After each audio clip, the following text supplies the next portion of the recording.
regalato fiori di carta, colorati e perfetti, che non appassiscono mai.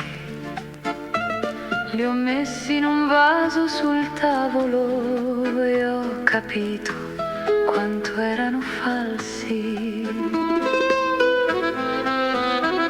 I fiori veri muoiono dopo pochi giorni, lasciano petali sul pavimento, ma almeno sono stati vivi, almeno hanno avuto un profumo.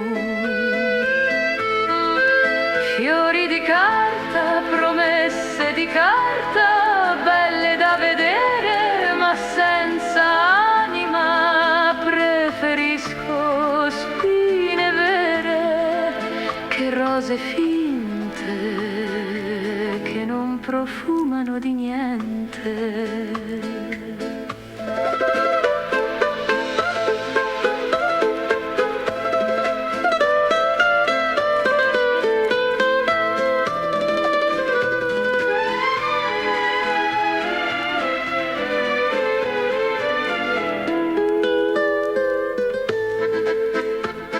Abbiamo costruito un giardino intero, fatto di parole che sembravano vere, ma quando è arrivata la prima pioggia, tutto si è sciolto come inchiostro.